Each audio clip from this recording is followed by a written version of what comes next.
Agatha Raisin and the Crumpet Conspiracy. A village breakfast turns bitter when ambition, envy, and a single ill-fated crumpet lead Agatha Raisin straight into murder. Secrets rise faster than dough in Carsley, and someone is determined to keep theirs buried. Where in which city are you listening from tonight, and what time is it there? Subscribe so you never miss an upcoming mystery. Agatha Raisin knew the morning had gone wrong the moment Doris Simpson smiled at her. It was not a warm smile, nor even a polite one. It was the kind that suggested forethought, possibly rehearsal. "Agatha, darling," Doris called across the WI hall, her voice carrying like a dropped teaspoon. "You simply must try one before they're all gone." Agatha paused mid-stride, handbag clutched firmly under her arm. The Carsley WI hall was packed to the notice boards, every trestle table draped in linen and optimism. Banners announced the artisanal breakfast revival in looping handwriting. Someone had added painted sheaves of wheat. Someone else had overdone the bunting. Agatha narrowed her eyes. "I'm sure I mustn't," she said, advancing anyway. The smell hit her halfway down the hall. Yeast, butter, something faintly sour. Not unpleasant, not reassuring either. Doris stood behind the central table, glowing with importance. Beside her loomed Marjorie Wimple. Agatha had seen Marjorie once before at a county food fair, where she had been photographed holding a rolling pin as though it were a sceptre. In person, she was taller than expected, hair scraped into a severe knot, lipstick applied with militant precision. She wore cream linen and the expression of a woman accustomed to being listened to. "Agatha Raisin," Doris announced, as if unveiling livestock. "Our very own PR expert." Marjorie's smile was tight, evaluative. "Ah, yes, London," she said, the word delivered like a diagnosis. "Formerly," Agatha replied. "Recovered?" A ripple of titters moved through the hall. Doris's smile tightened. Marjorie gestured grandly to the table. "These are my heritage crumpets, slow fermented, hand-fed starter. No commercial yeast." Agatha stared at the offerings. They were pale, thick, and sat on their plates with the air of something resigned to disappointment. "And these," Marjorie continued, "are not for toasting. Toasting is vulgar. They are to be eaten as they are." "Brave of them," Agatha muttered. Doris pushed a plate towards her. "Go on, Agatha. You're always so outspoken." The hall went quiet, too quiet. Agatha felt the weight of eyes, the village instinctively leaning forward. She picked up a crumpet. It was heavier than expected.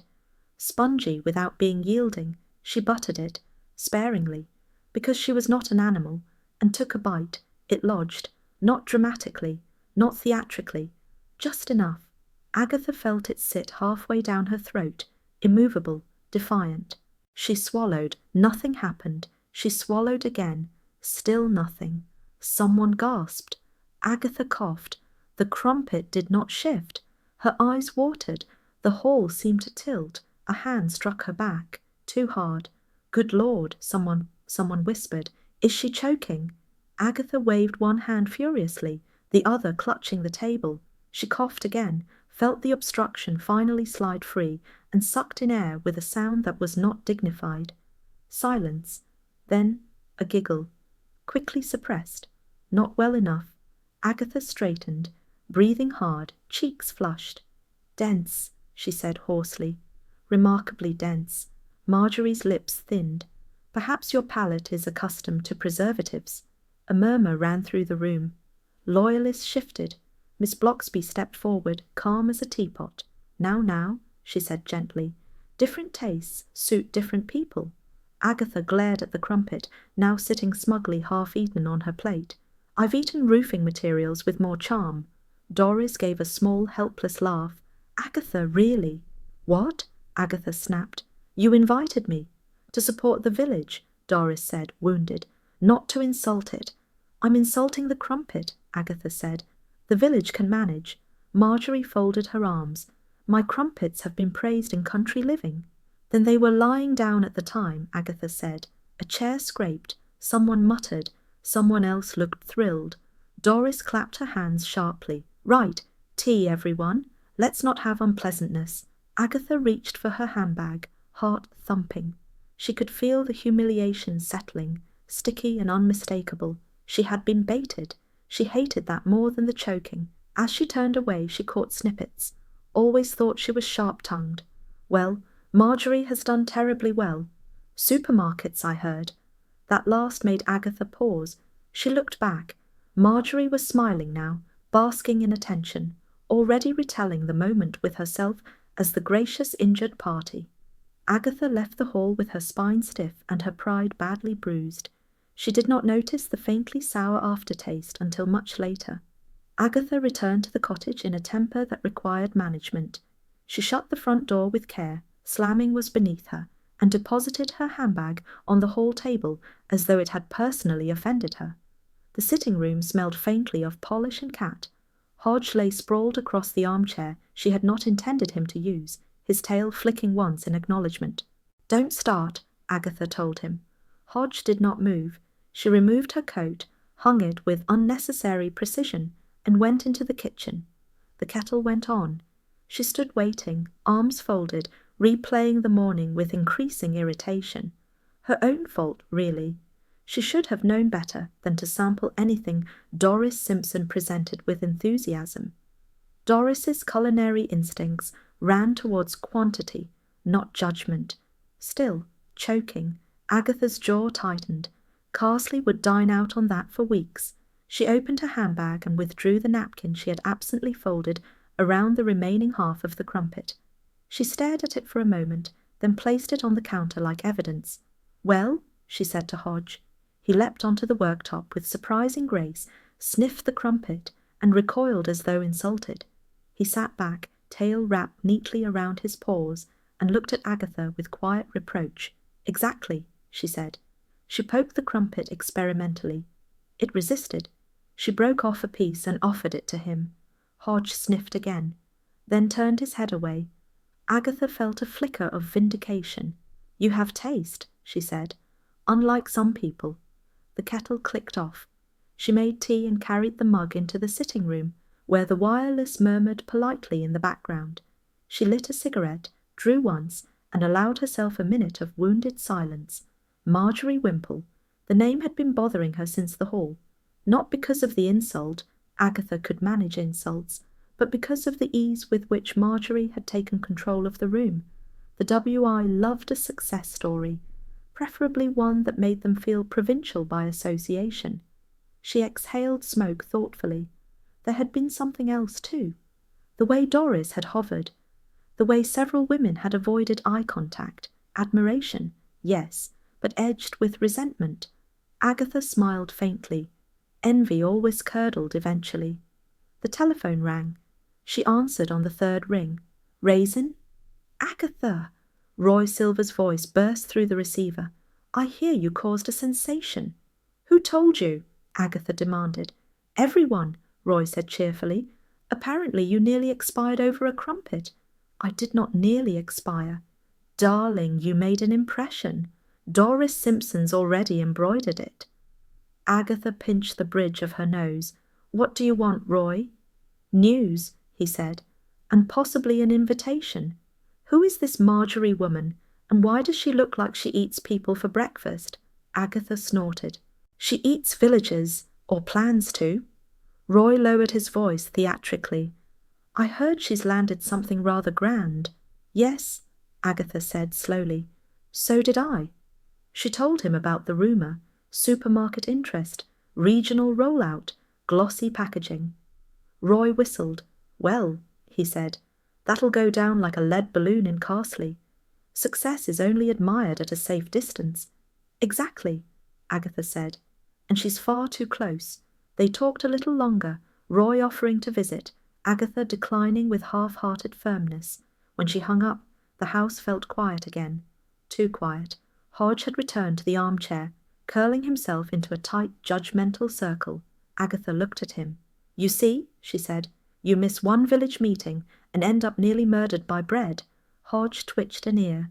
She stood, carried her mug to the sink and rinsed it. Outside the light was fading into early evening. the lane taking on that soft, deceptive calm Carsley did so well.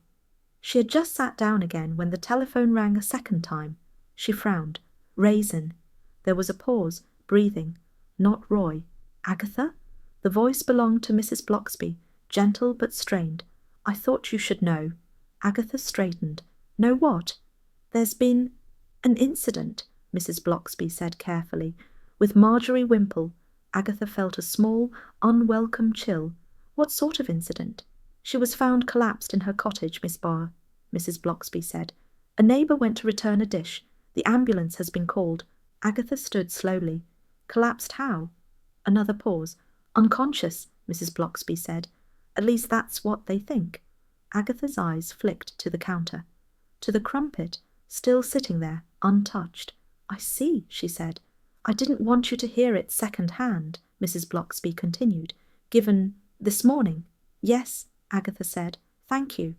When she replaced the receiver, she remained standing for a moment, cigarette forgotten, tea cooling on the table. Hodge opened one eye. Well, Agatha said quietly. That didn't take long. She picked up her coat, hesitated, then draped it over the back of the chair instead. Outside, a car passed slowly, tires whispering on the lane. Agatha sat down. Hodge shifted, resettled himself against her leg, warm and solid. She rested a hand on his back and stared at the darkening window. Something had gone very wrong in Carsley, and she had the uncomfortable feeling it had only just begun. 10 minutes later, while Agatha was still sitting there, the telephone rang again, sharper this time, urgent. Agatha, you'd better come, Mrs. Hawthorne whispered. She's dead. Agatha stared at the receiver for a beat, then moved on instinct, shoving her feet into her shoes with jerky speed. Agatha paused in the middle of pulling on her second shoe. Don't be melodramatic, she said automatically. People collapse all the time. This one's not collapsing, Mrs. Hawthorne said. This one's finished. The line went dead. Agatha stood very still, shoe in hand. Hodge watched her from the mat, tail curled neatly around his feet. Well, she said, that escalated. She left still without her coat, snatched up her handbag and pulled the door closed behind her. The lane was already dotted with cars parked badly, noses pointing in odd directions. Someone had brought a thermos. Someone else had brought binoculars. Marjorie Wimple's cottage sat smugly at the bend, honeystone and tasteful restraint. The front door was ajar. Agatha stepped inside before anyone thought to stop her. The kitchen was warm, too warm. The Aga ticked gently, radiating comfort and reassurance. Linen curtains framed the small window. Copper pans gleamed with aggressive cleanliness. Handwritten recipe cards were clipped to a string along the wall, their loops immaculate. Marjorie lay on the tiled floor beside the Aga, one arm bent awkwardly beneath her. Her face turned slightly towards the ceiling. Her expression was peaceful, almost pleased. Agatha swallowed. On the counter, a tray of crumpets cooled obediently. Pale, thick, untouched. Agatha took one careful step forward. The smell was stronger here. Yeast and butter, yes, but something else threaded beneath it. Sharp, unwelcome. Agatha! She turned. Mrs. Hawthorne hovered in the doorway, pink with importance and fear. I tried knocking, she said breathlessly. I only came to return the pie dish. She never liked my pastry. No one did, Agatha said absently. She crouched, ignoring the protest in her knees, and scanned the floor. A teacup lay shattered several feet from the body. The pieces were scattered wide as though thrown. Did you move anything? Agatha asked. Mrs. Hawthorne clutched her cardigan. Goodness, no. I barely breathed. Agatha straightened slowly. Butter flecked the cupboard door above the counter, spattered higher than made sense. No skid marks, no obvious fall. Footsteps sounded behind her. Agatha. Bill Wong stood in the doorway, notebook already in hand, expression neutral but weary. I wondered how long it would take. You took your time, Agatha said. I was hoping you wouldn't be here, Bill replied mildly. You were. He stepped inside, surveyed the scene, then gently took Agatha by the elbow and guided her backwards. That's far enough, he said. This isn't a village tour. I'm being useful, Agatha said. She didn't fall. Bill raised an eyebrow. You're a pathologist now? No, Agatha said, but I have eyes. He glanced at the teacup, the splatter, the untouched crumpets. His mouth tightened almost imperceptibly. Accidents happen in kitchens, he said. A slip, a turn, especially with heat. She was proud of that kitchen, Agatha said. She wouldn't have been careless. That's opinion, Bill said. And you're biased, Agatha bristled. Because I choked. Because you argued, Bill said gently, publicly. Outside, voices rose. A crowd was forming, as crowds did. Someone was crying. Someone else was narrating. Doris Simpson burst through the door, face pinched with grief. "Oh, Marjorie Picard," she cried, clutching at nothing. "My dear friend."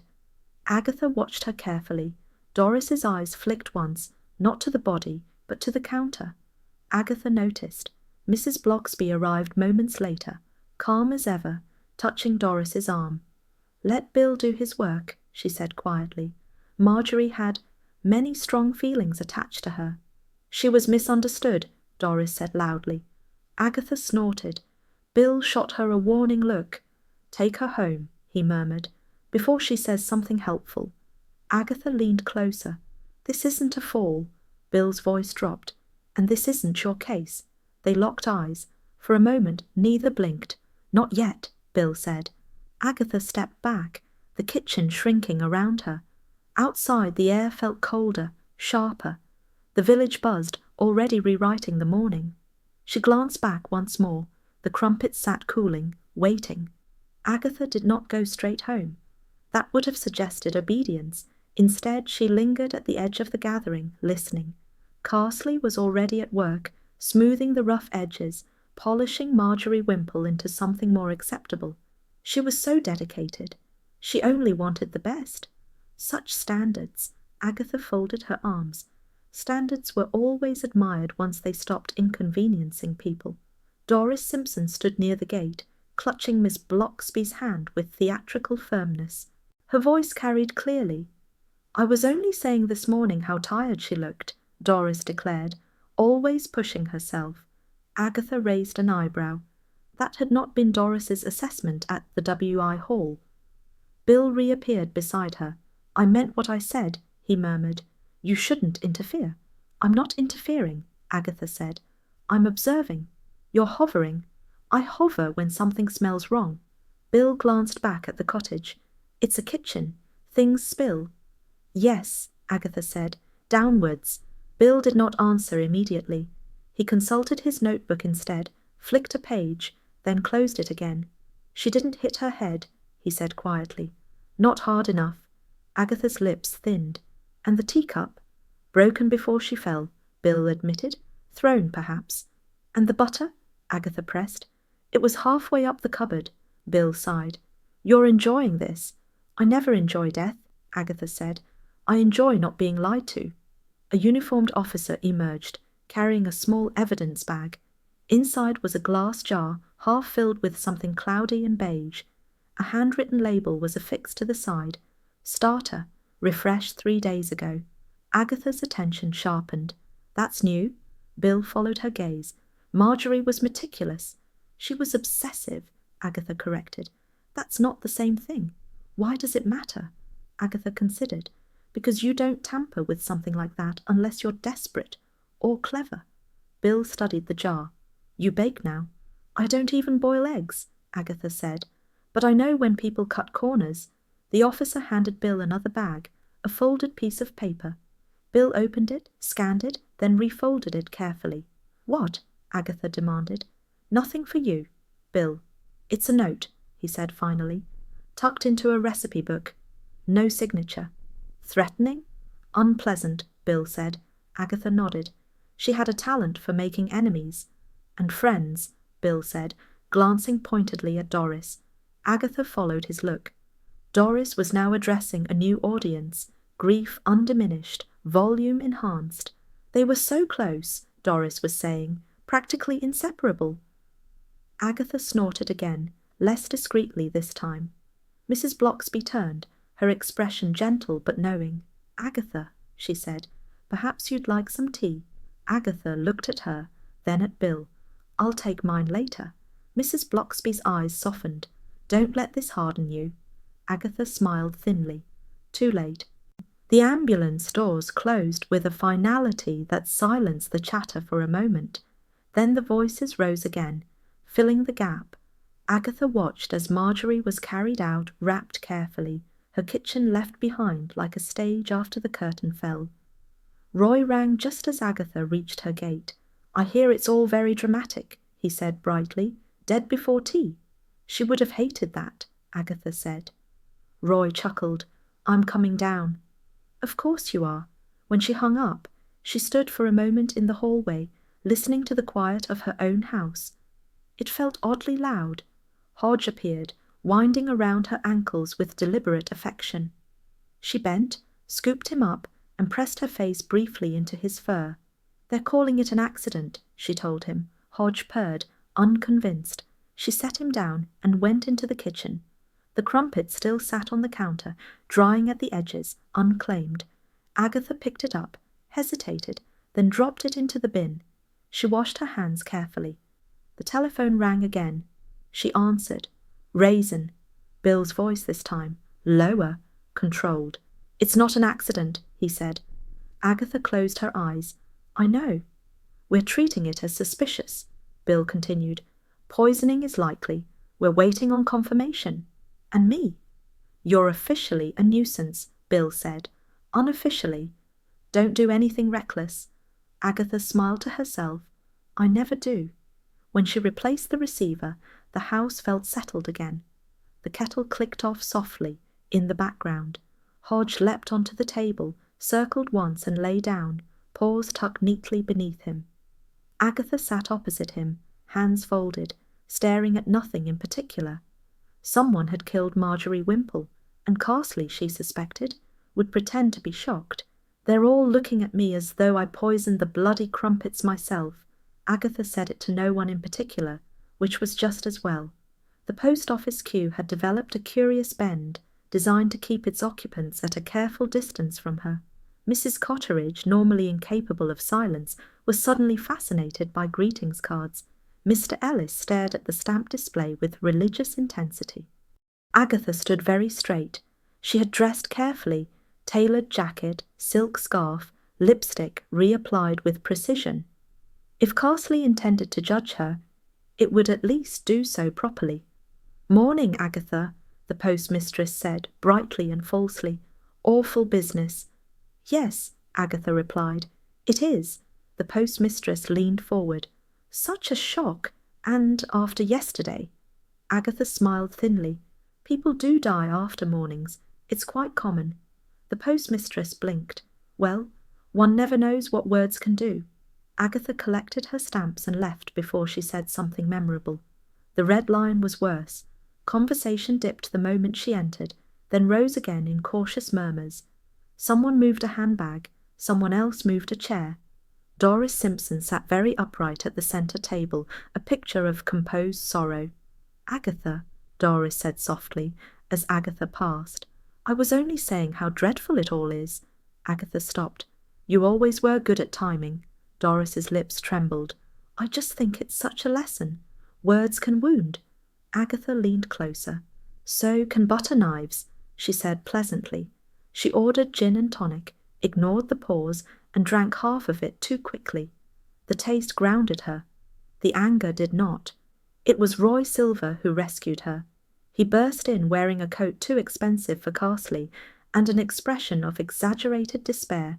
"Agatha, darling," he cried, "I had to drink instant coffee at the station."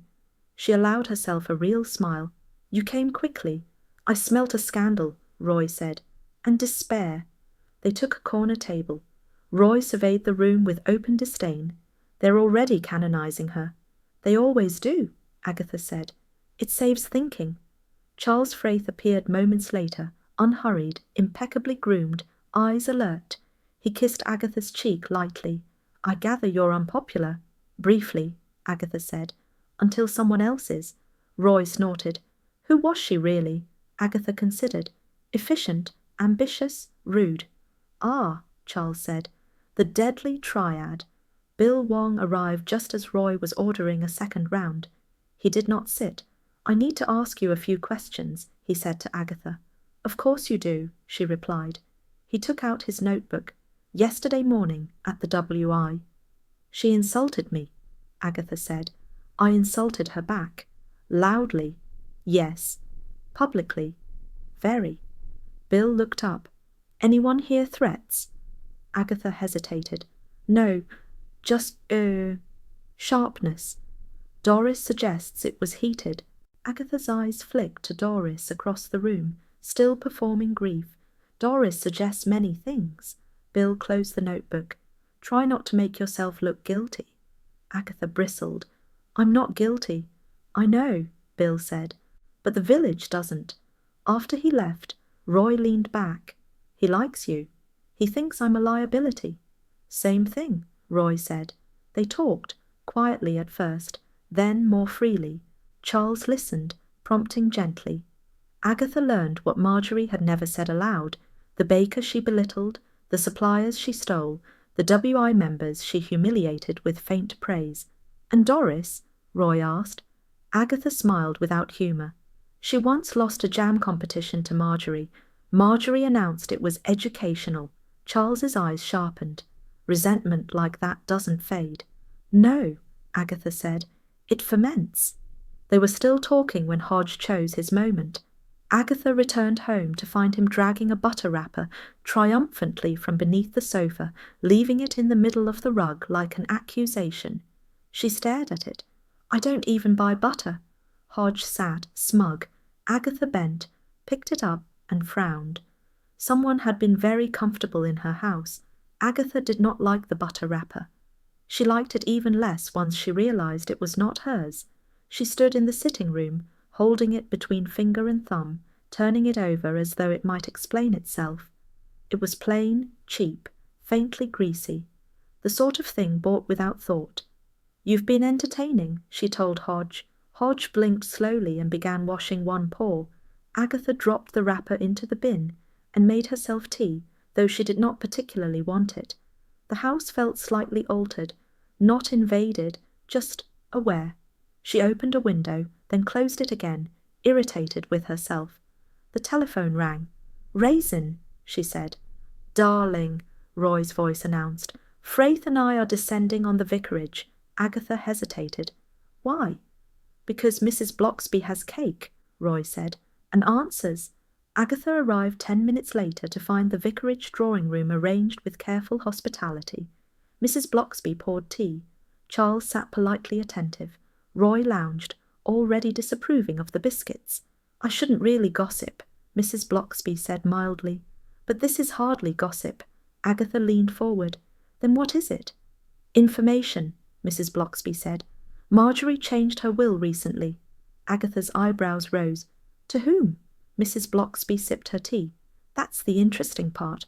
Not to the WI, not to distant cousins, to a local trust, one she controlled. Roy frowned. That sounds tidy. It rarely is, Charles said. Mrs. Bloxby nodded. There was some upset. One person, in particular, felt displaced. Agatha thought of the sourdough starter. Controlled, recent. Who? Mrs. Bloxby smiled apologetically. I really can't say. Agatha stood. You already have. She left the vicarage with her thoughts rearranging themselves briskly. Bill rang just as she reached home. We found something else, he said. In a recipe book. The note, Agatha said. Yes. Vicious? Bill paused. Personal. She closed her eyes briefly. She collected those. And enemies, Bill added. Agatha looked at Hodge, now curled neatly on the armchair. Nearly everyone had access to that kitchen, she said. Bill did not argue. When she hung up, the kettle clicked off by itself. Agatha poured the water, sat down, and watched the steam rise. Outside, Carsley settled into evening, content with its conclusions. Agatha was not. Hodge shifted, resettled, and placed one paw lightly against her knee. Well, she murmured, butter wouldn't melt. I don't drink anything with froth unless it's champagne, Agatha said, and even then, I'm selective. The young woman behind the cafe counter smiled patiently. It's oat milk. Agatha regarded the cup with suspicion, then took it anyway. The cafe was small, warm, and deliberately modest. Scrubbed tables, mismatched chairs, a chalkboard menu written in a careful hand. It smelled of coffee, sugar, and something faintly wholesome. Too wholesome. Claire Finch emerged from the back, wiping her hands on her apron. She was slighter than Agatha expected, dark-haired with tired eyes, and a composed manner that suggested long practice at restraint. "Agatha Raisin," she said. "I wondered when you'd come." Agatha sat. "Did you?" Claire nodded. "People always come eventually." They regarded one another across the table. The cafe hummed quietly around them, spoons clinking, a radio murmuring local news, no sign of hysteria. "You worked with Marjorie," Agatha said. "I worked for her," Claire corrected, "until I didn't." Agatha sipped the coffee. It was better than expected. This irritated her. "Tell me about the starter," Agatha said. Claire's mouth tightened. "Straight to it, then." Agatha smiled. "I don't bake, I interrogate." Claire leaned back. She treated it like a child, fed it, named it, talked about it as though it were temperamental royalty. And was it? "Yes," Claire said simply. "It had to be. That's how she liked things." Agatha nodded slowly. "And if someone interfered?" Claire's gaze sharpened. "It would ruin everything." They sat with that for a moment. "Marjorie stole from you," Agatha said. Claire did not deny it. "Recipes, credit, contacts, and you left." "I was pushed," Claire said, politely, publicly. Agatha recognized the tone. "You hated her?" "Yes," Claire said. "I still do." Agatha watched her carefully. No fluster, no melodrama. Just bitterness, aged and settled. "You had access to her kitchen," Agatha said. Claire met her gaze. "So did half the village." Agatha finished her coffee. "Fermentation," she said thoughtfully. "It's slow." Claire almost smiled. "You make it sound criminal." Agatha stood. "Only if it's tampered with." Outside, the afternoon was clear and bright, the lanes deceptively calm. Agatha felt the familiar lift, the sense of a puzzle deepening. Someone who understood baking could hide anything, and Marjorie had taught many people very well. Agatha did not return directly to Carsley. That would have felt premature. Instead, she allowed herself a short detour, driving with unnecessary care, letting Claire Finch's words settle and rearrange themselves. The cafe's warmth lingered unpleasantly, like sympathy she had not asked for. Hate, Agatha reflected, did not always shout. Sometimes it folded itself neatly and waited. Bill Wong rang just as she turned into the village. "We've had the first result," he said. "Not official yet." Agatha parked badly and stayed there. "You wouldn't ring for a slip." "No," Bill agreed. "It wasn't a fall." "I know." "There was poison," he continued. "Subtle. Something bitter, masked by fermentation. Cleverly done." Agatha closed her eyes briefly. So it had to be someone who understood the process. "Someone patient," Bill said, "and confident." "Or resentful," Agatha added. Bill did not disagree. "Don't do anything foolish." "I never do," Agatha said, and hung up. She went straight home, let herself in, and found Charles Frayth already there, standing by the bookcase as though he belonged. "You have a key," she said. "You gave it to me," Charles replied mildly, "after the marmalade incident." Agatha waved that away. "You shouldn't be here." "Neither should the killer," Charles said. "Yet here we are." They sat. Hodge leapt between them, sniffed Charles with approval, and settled. "What did Claire Finch say?" Charles asked. Agatha told him, briefly, precisely. Charles listened without interruption, eyes thoughtful. "Interesting woman," he said. "Controlled, measured." "Dangerous?" Agatha asked. "Possibly," Charles said, "but not sloppy." Agatha frowned. "What do you mean?" Charles leaned back. "If you were going to poison someone via fermentation, you'd need to be exact. Timing matters, temperature, feeding schedules." Agatha stared. "You sound informed." Charles smiled faintly. I make wine, badly, but I know enough to know mistakes show. And Marjorie would have noticed? Agatha said slowly. Exactly, Charles said, unless she trusted the process implicitly, or the person managing it. Agatha thought of the labelled jar. Refreshed 3 days ago. She wouldn't let just anyone near it, Agatha murmured. No, Charles agreed. Only someone she believed understood her standards. Agatha stood and began pacing. So not just hatred, intimacy. Charles watched her. Which narrows things, or complicates them, Agatha snapped. The kettle clicked off in the kitchen, having boiled itself unnoticed. Agatha poured water, forgot to add a tea bag, then added 2 out of irritation. Charles smiled. You're enjoying this? I am not. You are, he said gently. It distracts you. Agatha did not answer. Later, alone again, she sat in the quiet of the sitting room, Hodge warm against her leg. Outside, Carsley settled into evening routines, satisfied with its assumptions. Agatha was not satisfied. Someone who loved baking had killed Marjorie Wimple, or someone who had learned to pretend. You will all sit down, Doris Simpson said, or this meeting will achieve nothing. Agatha paused just inside the W.I. hall, one eyebrow lifting. The chairs were already arranged in a tight semicircle, the way Doris preferred them when she intended control. A photograph of Marjorie Wimple, enlarged and unflattering, had been placed on the table beside the minutes book. Someone had added flowers, too many. Conversation stuttered and stopped as Agatha entered. Whispers folded themselves away. Eyes slid elsewhere. Agatha took a seat anyway. Doris clasped her hands. We are here, she announced, to honour Marjorie's memory, not to speculate, not to gossip. Several women nodded vigorously, already speculating. Mrs. Blocksby sat near the back, calm as ever, hands folded in her lap. She caught Agatha's eye and gave a small, sympathetic smile. Doris continued. Marjorie was devoted to excellence, to tradition, to Carsley. Agatha snorted. Not loudly, loud enough. Doris's gaze flicked towards her. Agatha, she said, with careful restraint, perhaps you'd like to share something constructive. Agatha smiled sweetly. I was just admiring how well she's being remembered. It's quite an improvement. A ripple of nervous laughter ran around the room. Doris stiffened. We're all in shock, Doris said. Some of us more than others. Agatha leaned back. I imagine that depends how close you were. Doris flushed.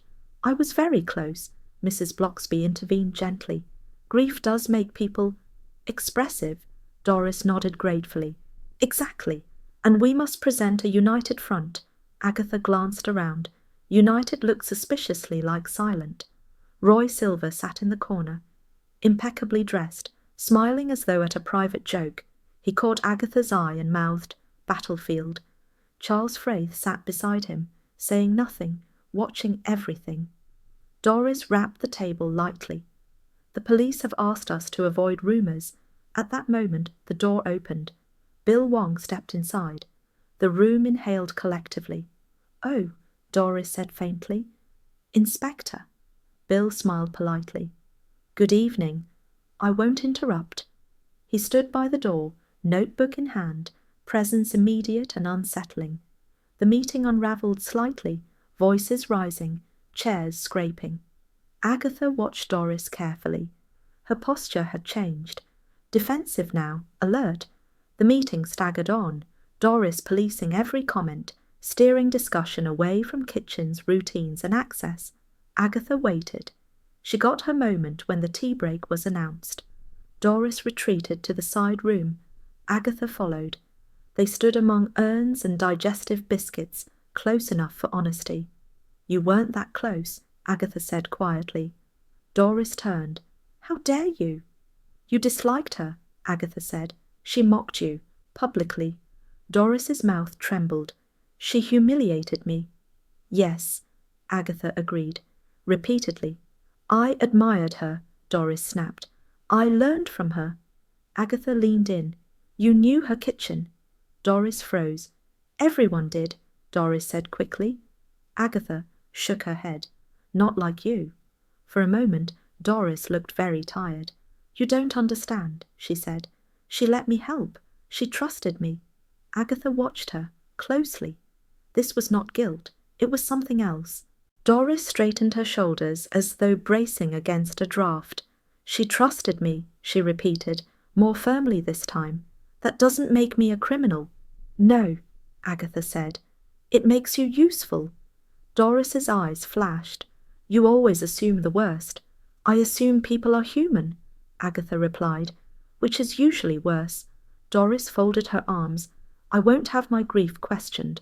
Your grief is very loud, Agatha said. That's all. For a moment, Doris looked as though she might cry. Instead, she lifted her chin. You think you're so clever.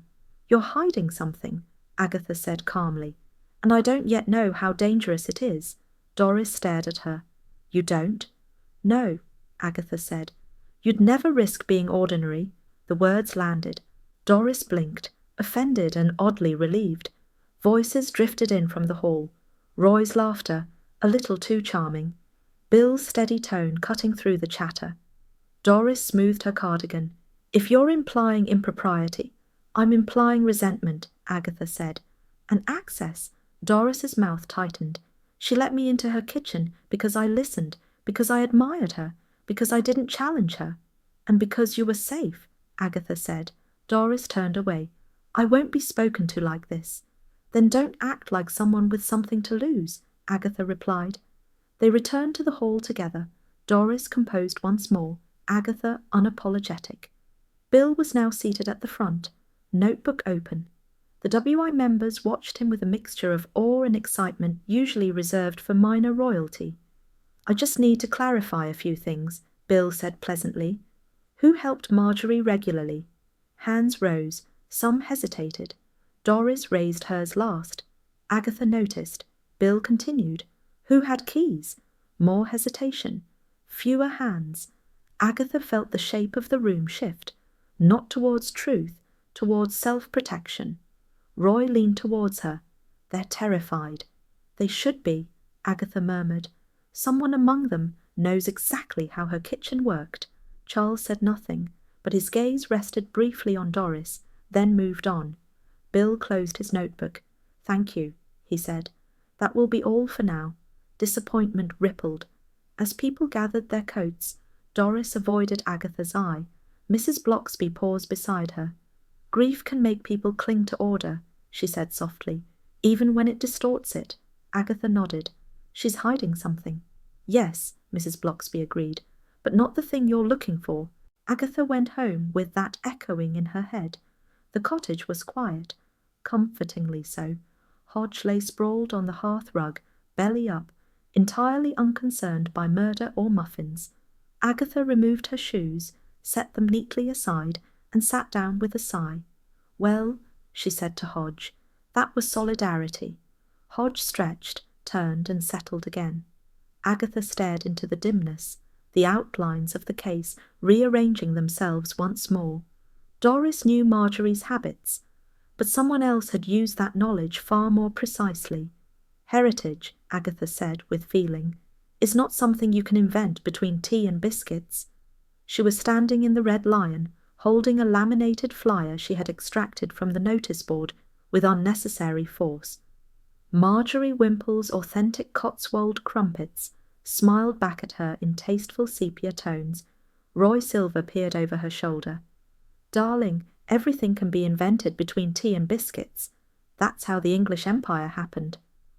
Agatha snorted. These weren't heritage, they were theatre. The pub was busy in that subdued, respectful way villagers adopt after a murder, quieter voices, louder opinions. Agatha felt eyes flick towards her and away again, as though guilt might be contagious. Charles Fraith sat with his back to the wall, observing. You're irritated, he said. I've been eating lies, Agatha replied, and choking on them.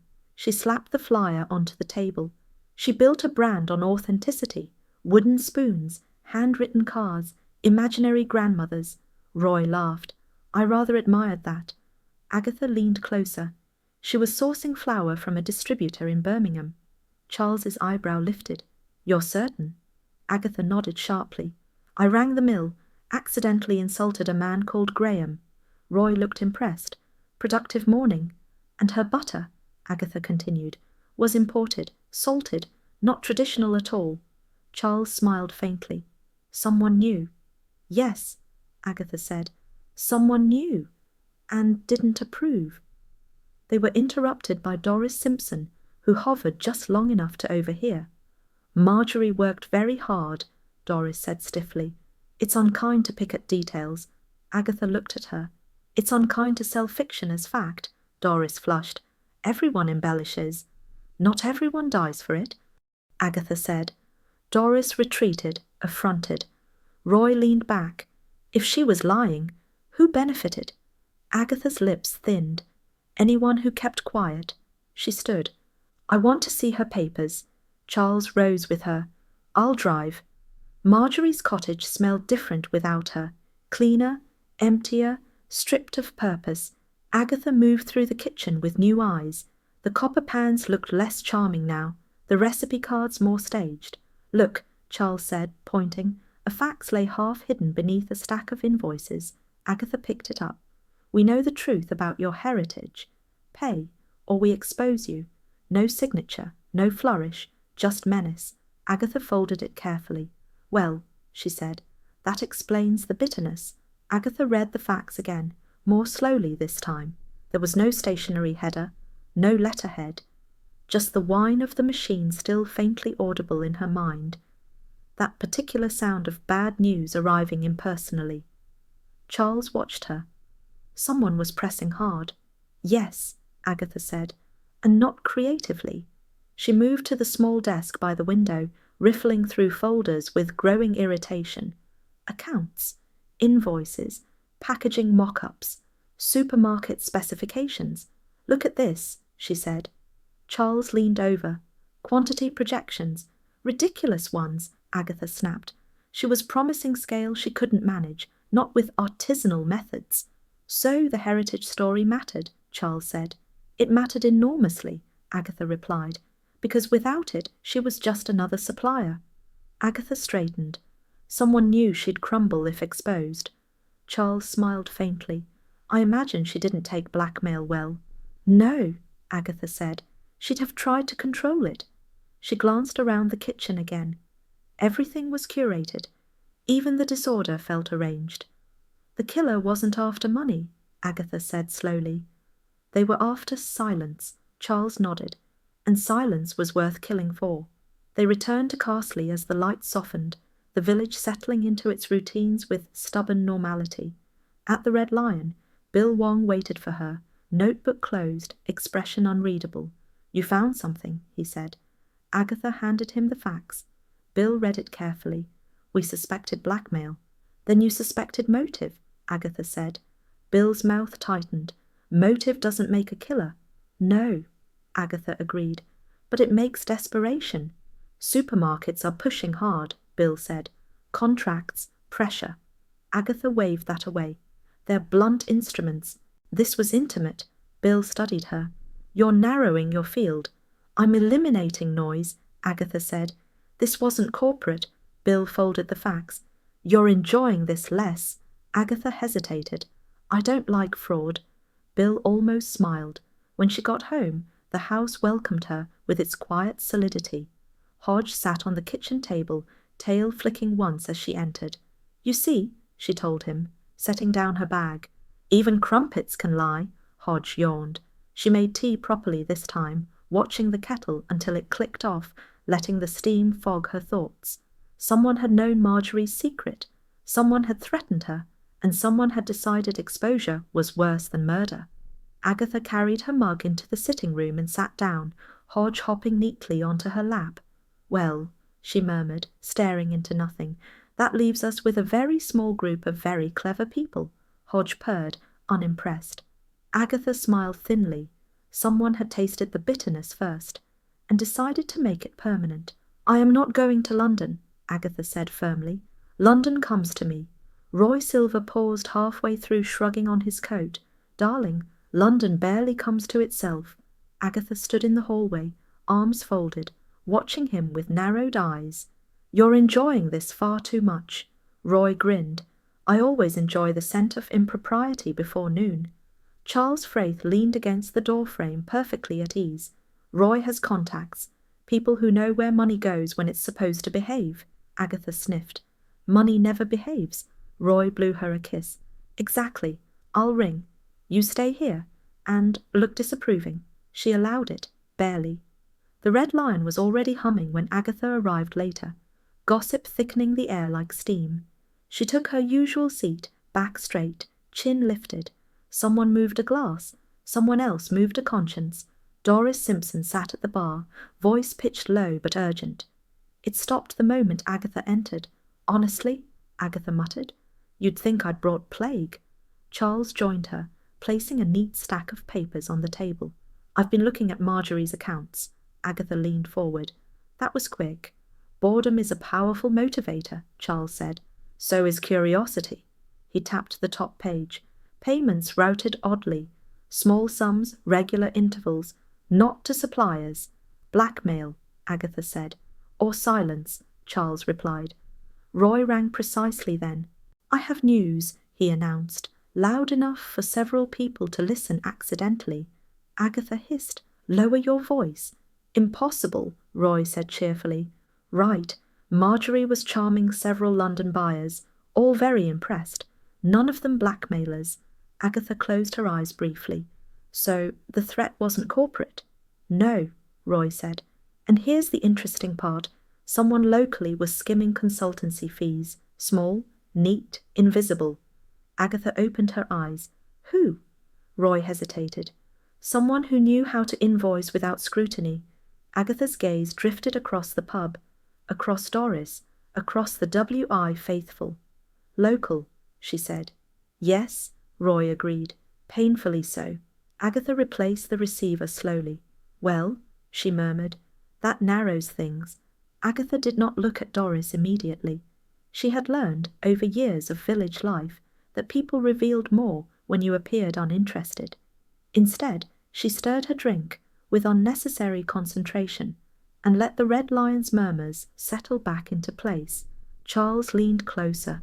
The payments weren't large, he said softly, but they were regular. Someone was billing Marjorie for consultancy. Agatha raised an eyebrow. Consultancy in what? Brand positioning, Charles said. Storytelling, Agatha snorted. Lies, in other words? Curated lies, Charles corrected. Very fashionable. Roy reappeared, coat flung over one arm, looking smug. London confirms it. No pressure from above. No corporate threats. She wasn't important enough yet. Agatha's mouth tightened. So the fear was exposure? Yes, Roy said. And the leverage was local knowledge. Agatha finally looked at Doris. Doris was laughing too loudly at something Mrs. Cotteridge had said, hand fluttering, eyes sharp. She caught Agatha's gaze and stiffened almost imperceptibly before resuming her performance. Someone knew exactly when to apply pressure, Agatha said quietly. Someone she trusted. Charles nodded. Someone who understood her routines, her cash flow, her vanity. Agatha's fingers curled around her glass. And someone who didn't want the truth coming out. They left shortly after, the pub releasing them reluctantly back into the lane. Agatha walked home alone, refusing offers of company, her thoughts arranging themselves into narrower, more dangerous patterns. At the cottage she laid the papers Charles had given her across the table, dates, amounts, regular as clockwork. Consultancy, she muttered. For what? Teaching her how to smile? Hodge jumped onto the table, sniffed the papers, and promptly lay down on them. Yes, Agatha said, I agree. Rude. She gathered them up and set them aside, then filled the kettle. The small domestic sound steadied her, water pouring, the click of the switch, Hodge's contented breathing. Someone close to Marjorie had been managing her image, protecting her story, feeding the lie, and when that lie was threatened, they had panicked. Agatha poured the water, watching steam curl upwards. Well, she said quietly, that brings it rather close to home. Hodge stretched, turned in a slow circle, and settled again. Agatha sat opposite him, hands folded, her expression thoughtful and sharp. The killer hadn't come from London. They'd come from Carsley. Agatha had brought Hodge along in his travel basket, partly because he refused to be left behind, and partly because Bill had sighed and said, "Fine, but keep him out of the way." His tail flicked once, purposeful, and he sniffed with deep concentration.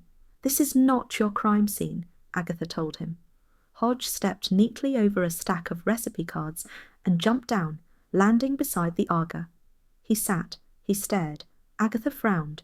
She had come with Bill's reluctant permission, on the understanding she would look, not touch. The cottage was quieter than before, emptied of gawkers and police bustle.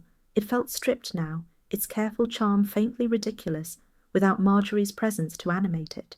Hodge sniffed again, then moved. He padded towards the tall pantry cupboard, the one disguised as panelling, and pawed at the base with deliberate irritation. Agatha stared. "You're not serious?" Hodge pawed again. Once, twice. Agatha crouched, peering closer. The cupboard door was flush, fitted seamlessly, its handle cleverly disguised as moulding. She pressed. It did not move. Hodge sat back and looked at her as though she were slow. Agatha pushed harder. The panel gave way with a faint click. "Well," she said, "I'll be damned." Inside, shelves were stacked with tins, flour, sugar, yeast, baking powder, all labelled in Marjorie's precise hand. And behind them, tucked deliberately out of sight, were 3 identical tins with no labels at all. Agatha's pulse quickened. She reached for one, hesitated, then withdrew her hand. "No," she told herself. "Bill will sulk." She examined the shelf instead. A fine dusting of flour lay disturbed near the back. Someone had reached in recently. "Clever," Agatha murmured, "and lazy." Hodge jumped onto the bottom shelf and sniffed pointedly at the unmarked tins. "Yes," Agatha said. "I see." Footsteps sounded outside. Agatha straightened just as Bill Wong appeared in the doorway, notebook already in hand. "You promised," he said. "I promised not to touch," Agatha replied. "I didn't promise not to be led." Bill looked past her, at Hodge, at the open cupboard. He sighed.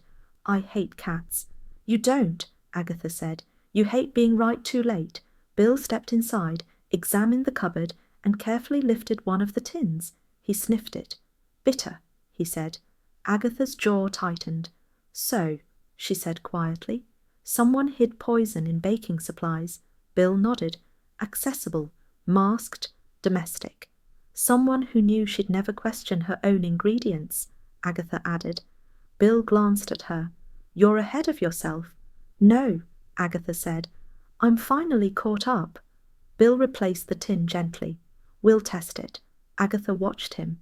"You already know." Bill hesitated, just enough. Outside, the village went on, unaware that its neat little tragedy had just sharpened its edges. Agatha looked down at Hodge. "Well done," she said. Hodge blinked. Bill sealed the tins into evidence bags with methodical care. Agatha watched his hands. Calm hands, careful hands, hands that already knew the shape of the answer. "Those cupboards weren't original," Bill said, added later. "Marjorie liked secrets," Agatha replied. "They made her feel important." Bill glanced around the kitchen. "Previous owner?" "Dead," Agatha said briskly, "and not the clever sort." Bill smiled despite himself. "We checked. The renovation was Marjorie's." "Of course it was," Agatha said. "She curated everything, even her deceit." They stepped outside together, the cottage closing behind them with a quiet finality. The lane was empty now, stripped of its audience. Agatha felt lighter for it. "Who else knew?" Bill asked. Agatha did not answer immediately. She watched Hodge step into a sunlit patch and sit, washing one paw with exaggerated nonchalance. "Someone she trusted with the kitchen," Agatha said finally. "Someone who knew when she refreshed the starter." Bill nodded. "Someone who could time it." "Exactly," Agatha said. "Poison added during feeding. Fermentation hides bitterness. Baking finishes the job." Bill exhaled slowly. "That narrows it." "It ends it," Agatha said. Bill stopped walking. "Careful." Agatha turned to him. She was being blackmailed over a lie only one local person helped her maintain. Bill's expression closed. You can't prove motive alone. No, Agatha said, but I can prove opportunity, knowledge, and panic. They parted at the gate, Bill to his paperwork, Agatha to her thoughts. At home the house greeted her with familiarity. The kettle went on without ceremony. Hodge followed her into the kitchen and sat expectant. You're very smug, she told him. Hodge yawned. Agatha poured tea, carried it into the sitting room and sat. The pieces slid together now with unpleasant ease, the kitchen access, the consultancy payments, the curated story, the hidden poison. Someone had loved Marjorie's success until it threatened to expose them. Someone had known exactly where to hide bitterness. Agatha looked down at Hodge, curled against her leg, warm and untroubled. Well, she murmured, I know who did it. Hodge purred, satisfied. Agatha stared into the quiet room, already rehearsing the confrontation she would not enjoy. Some truths, she reflected, rose beautifully. Others had to be forced. I'm not saying it aloud, Agatha said. If I do, the village will hear. Charles Frayth regarded her over the rim of his teacup. You're already baiting them. Yes, Agatha said, but carefully. They sat in her sitting room, papers spread across the coffee table in deliberate disorder. To the casual eye, it looked like mild chaos. To Agatha, it was choreography. Roy Silver lounged in the armchair, legs crossed, enjoying himself immensely. I do love a performance, he said, especially when everyone thinks it's amateur dramatics. Agatha ignored him. The killer is controlled, she said. Habitually so. That's their weakness. Charles nodded. They won't resist correcting a mistake. Or protecting a secret, Agatha added. She stood and began pacing. We leak a recipe. Roy grinned. Scandalous. A specific one, Agatha said. Something only one person would recognize as wrong. Not technically wrong. Ethically wrong. Charles smiled faintly. A heritage detail. Exactly, Agatha said. We claim Marjorie's starter was never authentic at all, that it came from somewhere very ordinary. Roy laughed. That will cause apoplexy. And the killer will react, Agatha said, not with outrage, with fear. She stopped pacing and looked at them both. I'll do it publicly. Charles raised an eyebrow, bold. I'm not subtle, Agatha said. I'm effective. They chose the venue carefully. The Red Lion, late afternoon. Enough people to spread a rumour. Not enough to drown it. Agatha entered, with purpose, chin lifted, expression bored. She ordered a drink she did not intend to finish, and positioned herself where she could be overheard. Roy drifted to the bar, already chatting. Charles sat nearby, reading a paper upside down. Agatha spoke.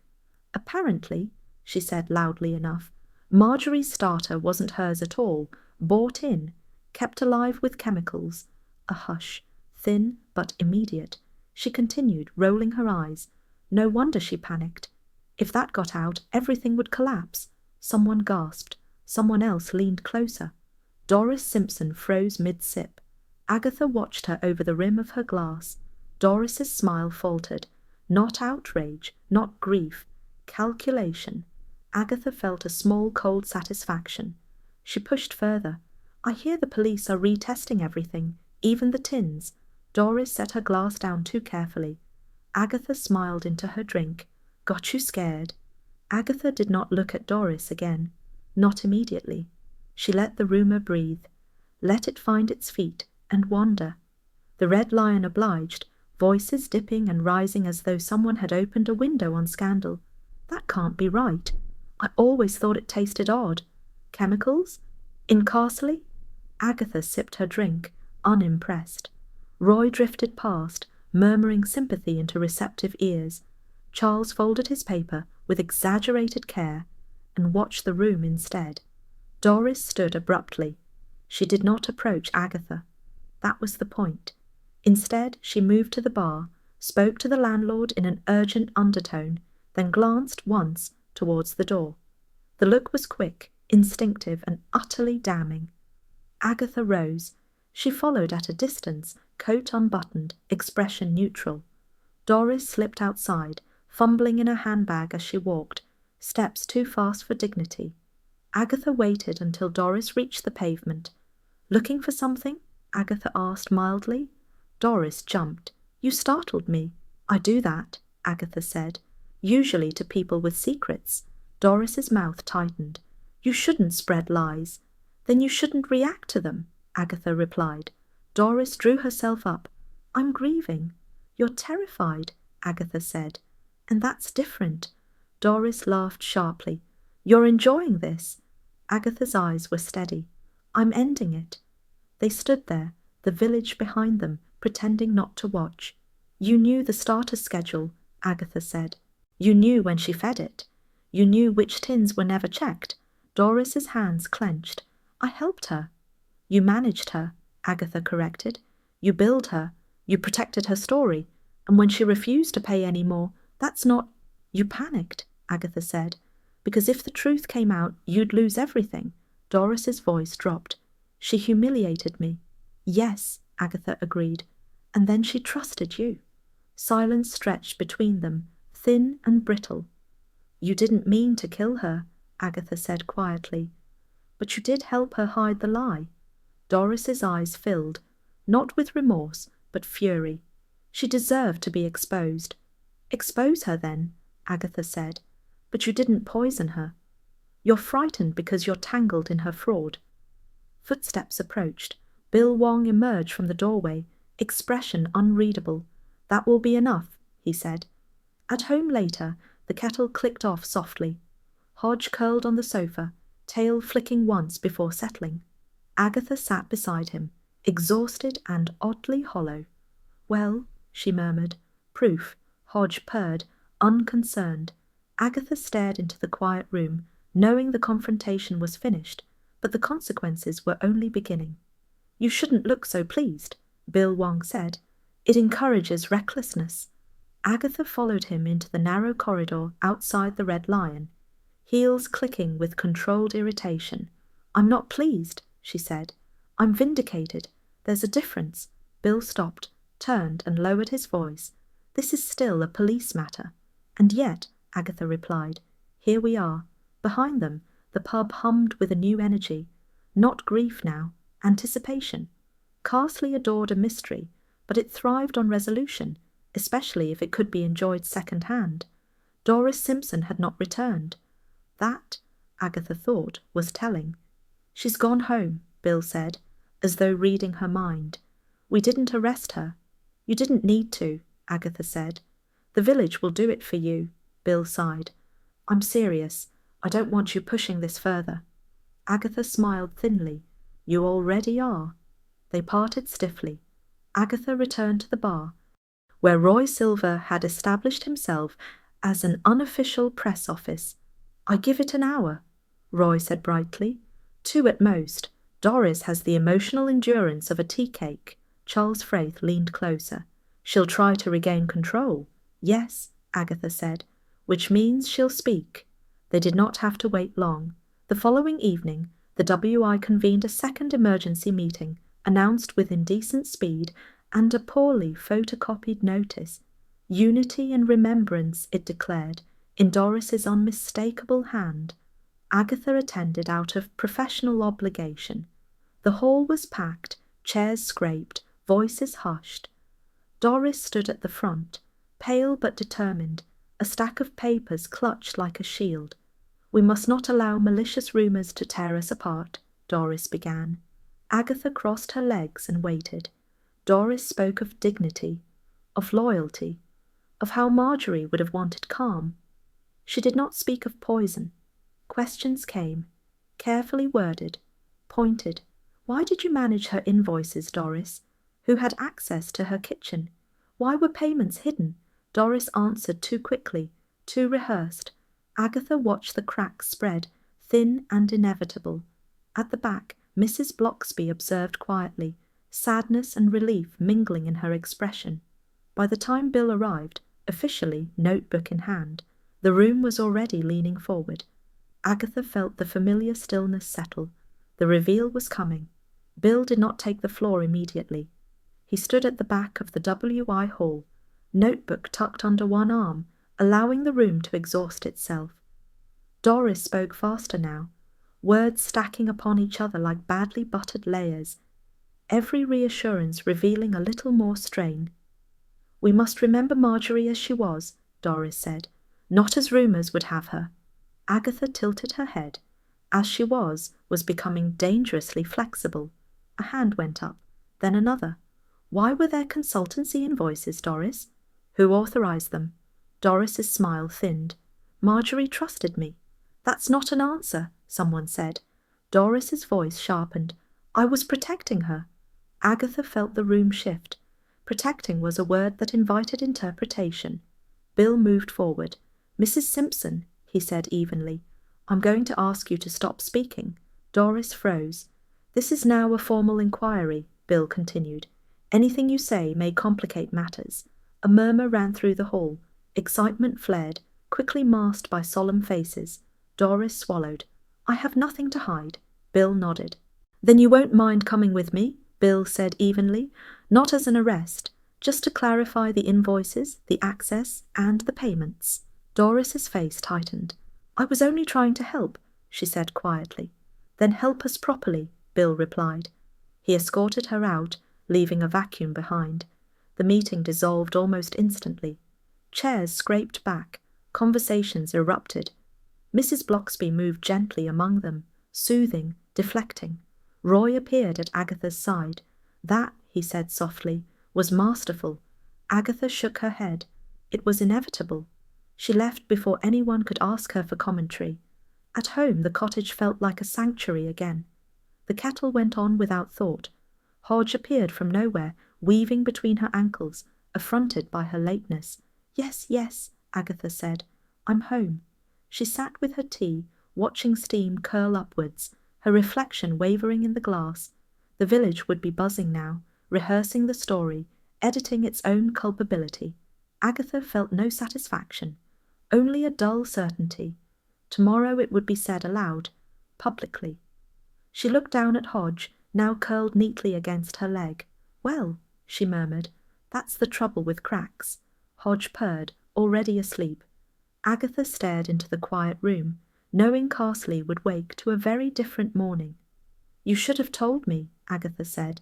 "I hate surprises unless I've planned them." Claire Finch did not look up from the espresso machine. The cafe was quiet, that particular lull between morning trade and lunchtime curiosity. Cups sat drying in neat rows. The chalkboard menu had been wiped and rewritten with obsessive care. Everything in its place, everything controlled. Agatha stood just inside the door, handbag hooked firmly over her arm, posture immaculate. "I wondered when you'd come back," Claire said finally. Agatha moved to the counter. "I wondered when you'd stop pretending." Claire switched off the machine and turned. Up close, she looked paler than before, taut, as though sleep had been rationed. "This isn't about Marjorie any more," Claire said. Agatha smiled thinly. It never was. They regarded one another in silence. No witnesses, no audience. Agatha had chosen the moment deliberately. "You taught her," Agatha said. "You taught her everything that mattered." Claire's jaw tightened. "I taught her how not to fail." "And she taught you how to be invisible," Agatha replied. Claire laughed once, sharp and humourless. "She took my work, my recipes, my contacts, and she told me I should be grateful." Agatha nodded. "She had a gift for that." "You don't understand," Claire said. "She didn't just steal, she erased." Agatha leaned forward. "You knew when she refreshed the starter." Claire's eyes flickered. Not denial, calculation. "You knew the tin she never checked," Agatha continued. "You knew fermentation would hide bitterness." Claire folded her arms. "You make it sound clever." "I make it sound deliberate," Agatha said. Claire turned away, wiping the counter that was already clean. She was being blackmailed. "Yes," Agatha said. "By you." Claire froze. "I wanted her to admit it," Claire said quietly. "I wanted her to stop lying, to stop pretending it was all hers. And when she didn't? I wanted her afraid," Claire said. "Just afraid." Agatha watched her hands. Steady now, too steady. You misjudged, Agatha said. Claire's shoulders sagged. I misjudged the dose. There it was. Agatha exhaled slowly. You didn't mean to kill her? No, Claire said. I meant to expose her. Through poison, Agatha said. Claire met her gaze. Through control, the same way she did. Agatha straightened. You became her. The words landed harder than accusation. Claire swallowed. I became what she taught me to be. Silence stretched between them, thick and irrevocable. You loved baking, Agatha said softly, and you hated what it made you. Claire closed her eyes. Outside, a car passed. Somewhere, a bell rang. Ordinary life pressing on. Agatha stepped back. Bill is on his way. Claire nodded once. I know. Agatha hesitated, then turned towards the door. You used the wrong ingredient, she said quietly. Claire did not answer. Claire remained where she was when Agatha left the counter. She did not follow. She did not argue. That, more than anything, convinced Agatha she had been right. Agatha stepped outside and stood for a moment, breathing in the ordinary smells of the village, coffee, damp stone, something sweet from the bakery down the lane. It felt obscene that life should carry on so neatly. Bill arrived 10 minutes later. He did not rush. He never did. His car pulled up with deliberate calm, as though this were merely another appointment he had not been looking forward to. She's inside, Agatha said. Bill studied her face. You spoke to her? Yes. Did she confess? Not in so many words, Agatha said. She explained. Bill nodded. That's often closer to the truth. They went in together. Claire stood behind the counter, hands folded, gaze fixed on the chalkboard menu. She turned as they approached, already composed. I suppose this is where I say something dramatic, she said, but I've never been good at that. Bill took out his notebook. Just tell me what happened. Claire spoke without embellishment. She talked about Marjorie's thefts, about the lie hardening into routine, about the facts, about the moment she decided fear would be enough. I knew the starter cycle, Claire said. I knew when she'd never question it. Bill listened. Agatha watched. I measured carefully, Claire continued. I didn't want this. And yet, Bill said quietly, here we are. Claire nodded. I became her. That's the worst part. Bill closed the notebook. You'll come with me now. Claire picked up her coat. She did not look at Agatha. At the door, she paused. I loved baking, she said. I thought it made me honest.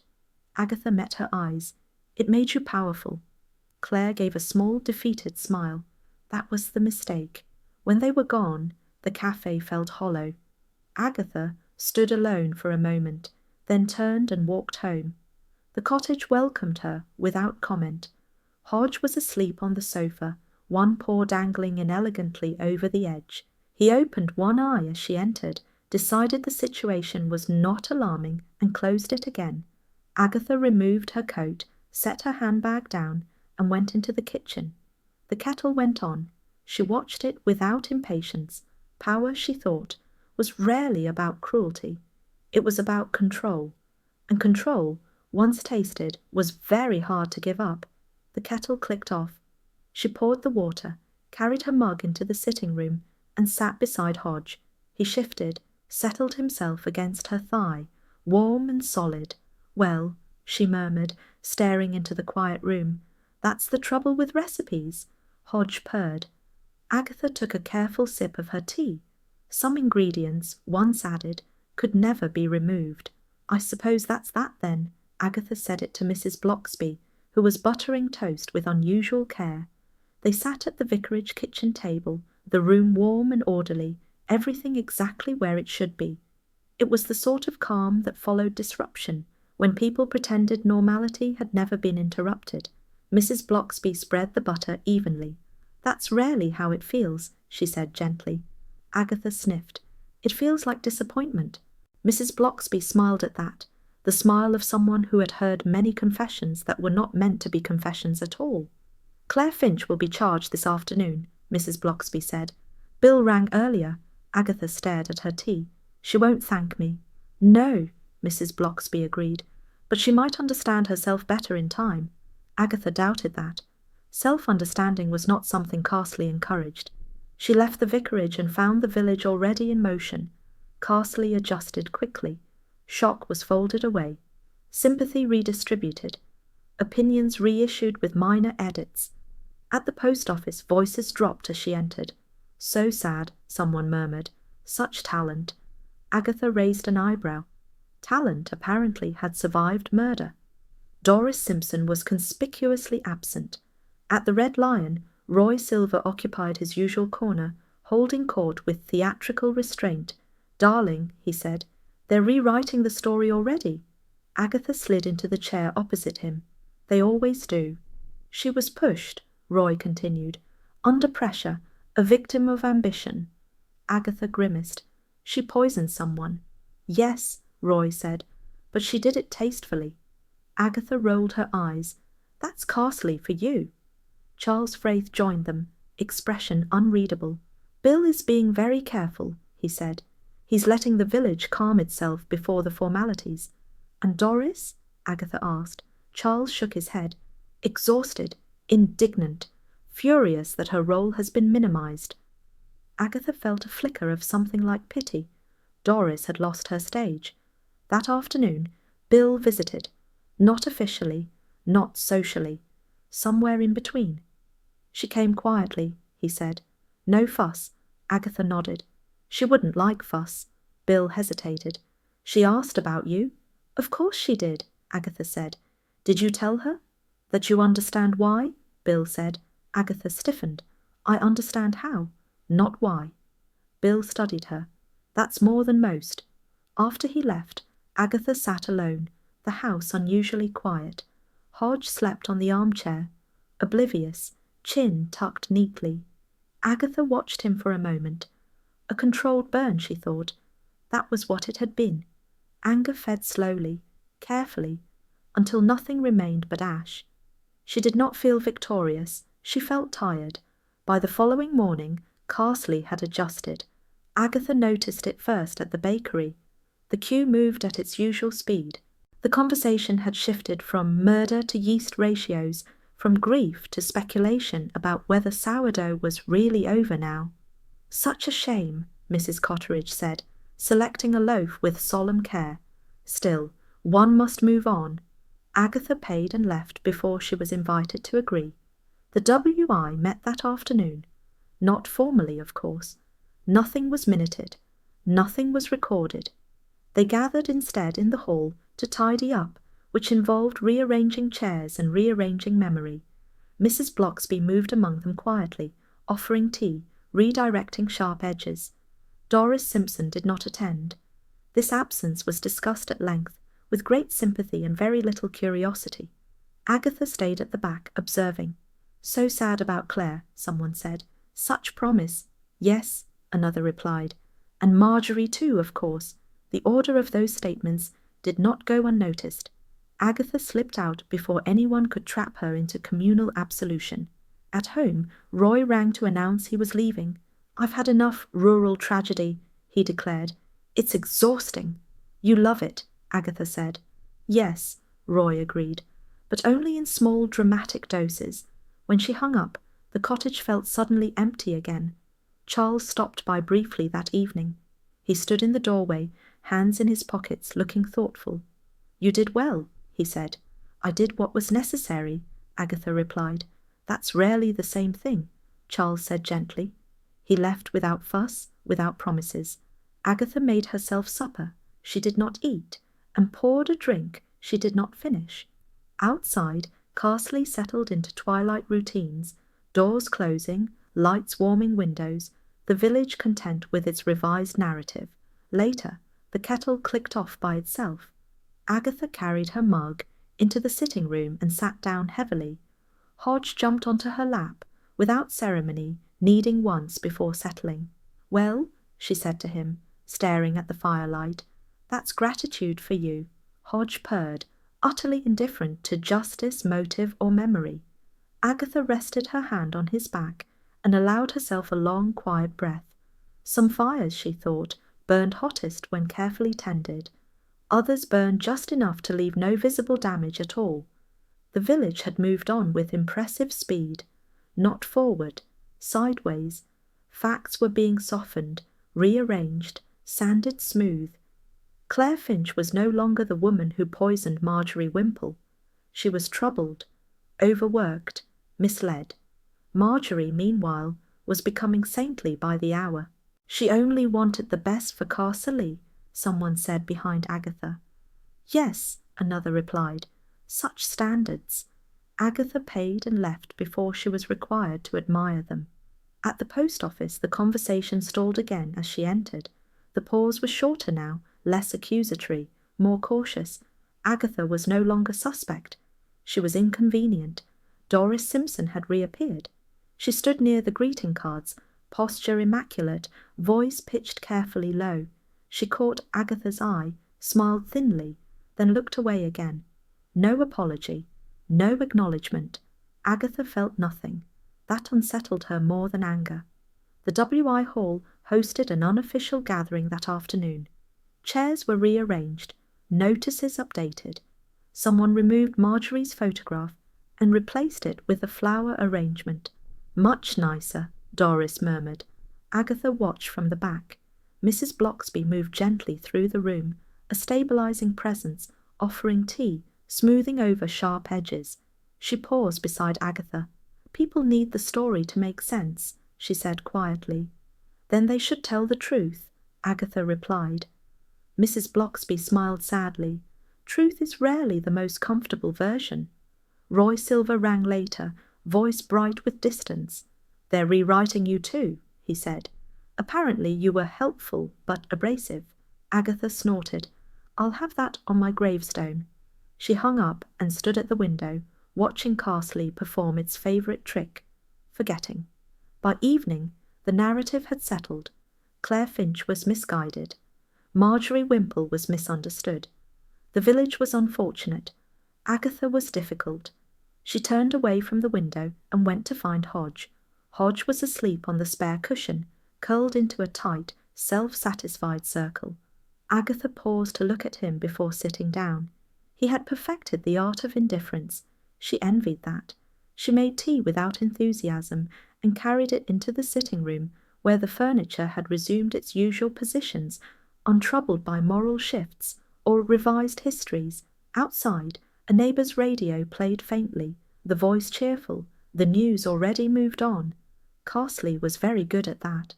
Later that week, the Red Lion unveiled a new chalkboard special. Artisan crumpets, locally inspired. The word heritage had vanished entirely. Agatha stared at it for a long moment. Progress, she muttered. Inside, conversation flowed more freely now. Names were no longer lowered. Claire's were spoken softly, with regret. Marjorie's with indulgence. The sharper edges had been filed down until no one risked cutting themselves. Doris Simpson held court near the bar, her authority restored through careful suffering. She spoke of strain, of expectations, of how difficult it was to be relied upon. Agatha ordered a drink and took it to the far table. Roy rang again, unable to resist. They're saying Marjorie was under impossible pressure, he said, driven too hard by success. By herself, Agatha replied. Yes, Roy said, but that's less flattering. Charles came by later, unannounced but unsurprising. He stood in the doorway, hands in pockets, surveying the room as though checking it was still real. They've absorbed it, he said. They always do, Agatha replied. The village stomach is remarkably strong, Charles smiled faintly. And you? Agatha considered. Indigestible. He laughed quietly and left her to it. That evening, Miss Blocksby knocked. She sat with Agatha in the kitchen, hands wrapped around a mug, eyes thoughtful. You did the right thing, she said. Agatha shrugged. That doesn't make it popular. No, Mrs. Blocksby agreed, but it does make it necessary. After she left, the cottage fell into its familiar hush. Agatha switched off the light, sat back down, and stared into the dimness. Hodge shifted, stretched, and settled himself firmly against her side. Well, Agatha said softly, that's memory for you. Hodge purred, uninterested in revisionism. Agatha rested her hand on his warm back and allowed herself a thin, wry smile. Carsley could rewrite the story as often as it liked. She would remember the ingredients. It is when it's served with amnesia, Agatha replied. Roy smiled. That's Carsley's signature dish. She went anyway. The W.I. hall smelled of polish, sponge cake and determination. Tables were set neatly, cups aligned. A vase of flowers stood where Marjorie's photograph had once been, bright and aggressively cheerful. Agatha paused, taking it in. Normality had resumed with alarming efficiency. Doris Simpson presided at the tea urn, composed, gracious, slightly tired in a way that suggested fortitude rather than consequence. She spotted Agatha, inclined her head and smiled. No apology, no hostility, courtesy. Agatha took a seat at the edge of the room. Conversation flowed easily around her. Gardening, television, a new supplier for flour, discussed without irony. So convenient, someone said, and such good value. Agatha closed her eyes briefly. Mrs. Blocksby joined her, setting down 2 cups of tea. You're quiet, she said. I'm listening, Agatha replied. It's educational. Mrs. Blocksby smiled gently. People don't cope well with discomfort. They cope very well with forgetting, Agatha said. Yes, Mrs. Blocksby agreed. That too. The cakes were passed. Someone praised the lightness of the sponge. Someone else commented on restraint in sweetness. Agatha ate a slice out of politeness. It tasted fine, entirely unremarkable. She wondered briefly whether that was the point. Afterwards, outside the hall, the village moved on its axis. Doors opened. Dogs barked. Someone waved. Roy appeared at her side again, delighted. You see, all forgiven, all forgotten. Not all, Agatha said. Roy glanced at her. You're thinking about Claire, and Marjorie, Agatha replied, and Doris, and myself. Roy laughed softly. Darling, you're exhausting. I know, Agatha said. That's why I'm alone so often. Roy's smile slipped, just slightly. You don't have to be. Agatha did not answer. She walked home alone, the lanes familiar, the cottages comfortable in their certainty. The case was over. The village had decided how it would remember it. At her gate, Agatha paused. Resolution, she thought, was overrated. At home, Agatha found the house exactly as she had left it. This was both comforting and faintly insulting. She set her handbag down with more care than necessary and went into the kitchen. Hodge sat on the counter, observing her with the mild reproach of someone whose dinner schedule had been marginally disrupted. Yes, she told him. I know. Trauma is no excuse. Hodge blinked. She made tea without thinking, hands moving from habit rather than desire. The kettle clicked off. She did not jump. Life had returned to its proper volume. Agatha carried her mug into the sitting room and sat down, surveying the space. The cushions were plumped. The magazines lay unread. Nothing bore the mark of recent catastrophe. Carsley liked it that way. Later that afternoon, the telephone rang. Bill Wong's voice was calm, professional, faintly apologetic. Charges are proceeding, he said. It'll be quiet. Of course it will, Agatha replied. Silence is very popular. Bill hesitated. You did good work. Agatha smiled thinly. That's not what people will remember. No, Bill agreed. But it's what matters. When the call ended, the house felt larger. Agatha stood and wandered into the kitchen, then back again, as though she might find something she had misplaced. She did not know what it was, only that it was missing. In the evening, the village settled into routine sounds. A television murmured next door. Someone laughed in the distance. The day folded itself neatly away. Agatha poured herself a small drink and did not light a cigarette. She had learned over time that indulgence sometimes sharpened loneliness rather than soothed it. She thought of Claire, of the careful way power had replaced joy, of Marjorie, who had never known when to stop, of Doris, who would endure, rearrange but intact, and of herself. She did not regret what she had done. That would have been dishonest. But she did resent how quickly it was all absorbed. Hodge jumped onto the sofa and turned twice before settling, his weight solid and warm against her leg. He sighed, deeply satisfied. "Well," Agatha said softly, staring at the quiet room, "that's memory for you." Hodge purred, already drifting. Agatha rested her hand on his back and let the silence stretch. Tomorrow, Carsley would wake refreshed, cleansed by its own forgetting, and she would wake too, remembering everything.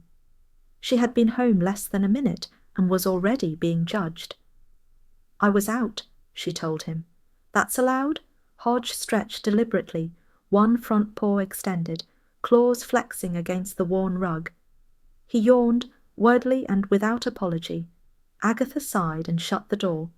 The sound settled the house around her, familiar and faintly reproachful. She removed her coat, hung it carefully, and stood still for a moment, as though expecting something else to happen. Nothing did. The case was finished, properly finished. There were no loose ends tugging at her sleeve, no unanswered questions demanding attention. Carsley had absorbed the event and smoothed it into something comfortably dull. Agatha found this deeply unsatisfying. She filled the kettle and set it on, watching the water level rise with unnecessary focus. On the counter sat a plate of crumpets she had bought out of habit and regretted immediately. "Well," she muttered, nudging the plate aside, "that's irony for you." Hodge jumped onto the chair and then onto the table, sniffing.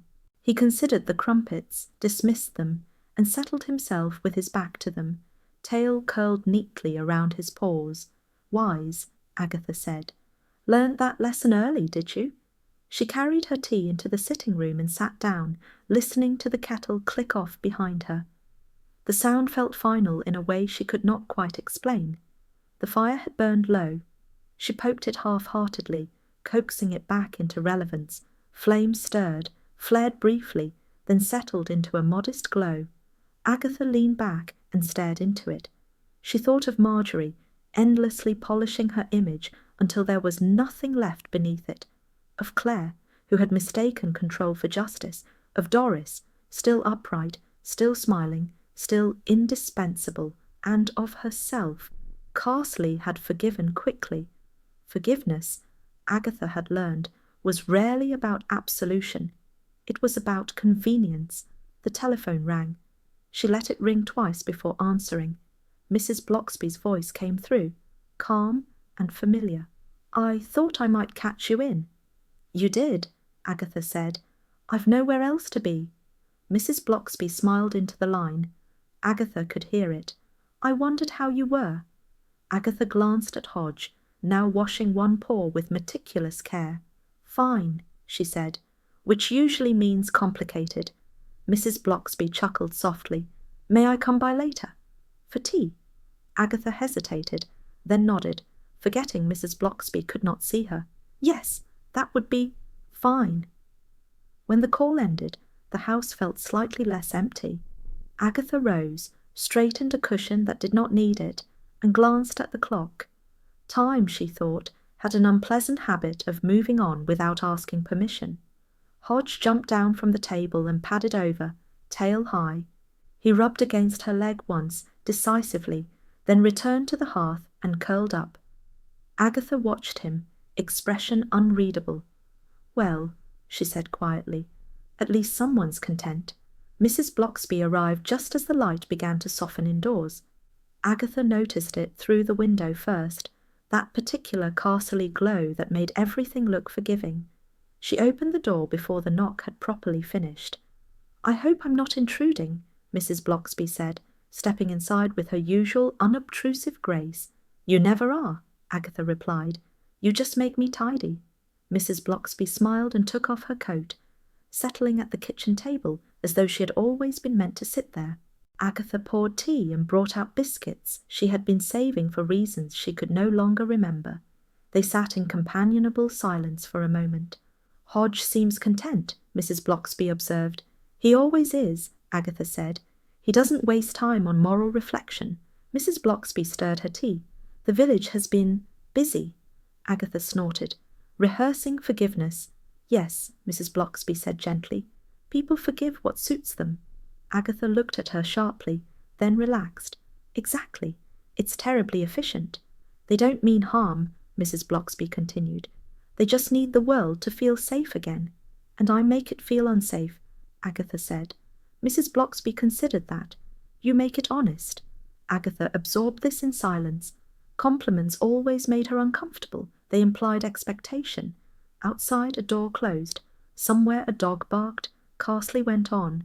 I don't think Claire will ever be forgiven properly, Agatha said. Not really. No, Mrs. Blocksby agreed. Understanding is not the same as acceptance.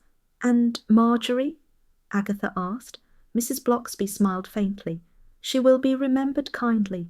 That is the privilege of the dead. Agatha stood and carried the cups to the sink, grateful for the movement. When she turned back, Miss Blocksby was watching her with quiet affection. You'll be restless soon, Mrs. Blocksby said. I already am, Agatha replied. That's my natural state. Miss Blocksby rose, smoothing her skirt. Restlessness has its uses. At the door, she paused. You did a good thing. Agatha met her eyes. That doesn't always feel like enough. No, Mrs. Blocksby said, but it will have to do. When she was gone, the cottage seemed to exhale. Agatha returned to the sitting-room and sat down heavily. Hodge stretched, rose, and turned in a slow, deliberate circle before settling again by the hearth. His satisfaction complete, Agatha reached for her cigarettes, hesitated, then lit one anyway. The flame flared briefly, reflected in the glass of the window, then steadied. She took a careful drag and watched the smoke curl upwards, thinning as it rose. Well, she murmured to no one in particular, that's that. The fire crackled softly. The kettle, mercifully, remained silent. Hodge opened one eye, decided everything was acceptable, and went back to sleep. Agatha leaned back, smoke drifting, thoughts settling into their familiar, unresolved places. Carsley would forget. Carsley always did. She would not. And that, she reflected, was both her curse and her occupation.